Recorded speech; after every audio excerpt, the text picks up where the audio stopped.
वरिष्ठ समाजवादी पार्टी नेता और विधायक रविदास मेहरोत्रा हमारे साथ है। रविदास जी, मानसून सत्र का पहला दिन और बड़ा हंगामा, सरकार करी, आप लोग इस हंगामे के जिम्मेदार। हम लोग ये चाहते थे सदन के अंदर बहस हो और विधानसभा में विपक्ष के नेता ने इसकी शुरुआत करी और जब मुख्यमंत्री को जवाब देना था तो उन्होंने इतने अपशब्दों का इस्तेमाल किया और इतने ऐसी भाषा का इस्तेमाल किया जो मुख्यमंत्री के स्तर की भाषा नहीं है।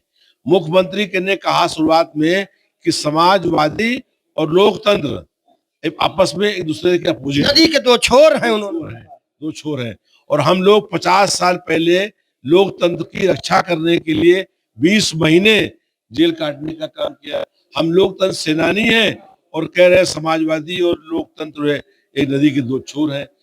जानबूझ करके उकसाने का काम मुख्यमंत्री ने किया और उन्होंने कहा कि पांडे जी से कि आप थे तो इतना आपका व्यवहार हुआ, कोई अगर और होता तो पता नहीं क्या होता। तो इस तरह की भाषा का इस्तेमाल जो है एक मुख्यमंत्री को देना शोभनीय नहीं है।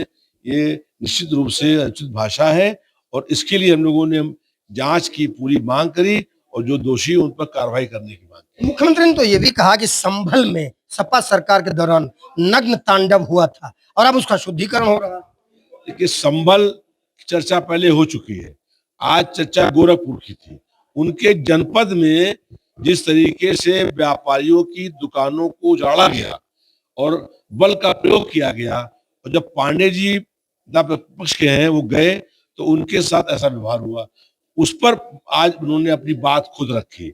नेता प्रतिपक्ष जो है वो इतने आहत थे कि उन्होंने जब अपनी बात रखी उस पर विधानसभा अध्यक्ष या मुख्यमंत्री ये भी कहने को तैयार नहीं है कि हम जांच कराएंगे।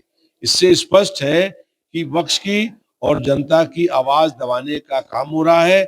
हम सड़क से लेकर के सदन तक संघर्ष करने का काम करेंगे। हम भारतीय जनता पार्टी के किसी भी जुल्म अन्याय से न डरने वाले हैं, न उनके मुकदमों से डरने वाले हैं। और आज दिल्ली में इंडिया गठबंधन ने मार्च किया और वहां अखिलेश यादव जी को गिरफ्तार करने का काम किया। तो भारतीय जनता पार्टी की सरकार दमन और जुल्म से, तानाशाही के माध्यम से जनता की आवाज दबाना चाहती है और हम लोग संघर्ष करने का काम करेंगे, उनके दमन और जुल्म से डरने वाले नहीं है। विधायक रविदास मेहरोत्रा वो कहते हैं भारतीय जनता पार्टी की सरकार दमन करना चाहती है और हम उनके दमन से डरने वाले नहीं हैं। और सही क्या गलत क्या ये तो जनता ही जानती है, क्योंकि लोकतंत्र में जनता ही जनार्दन। नमस्कार।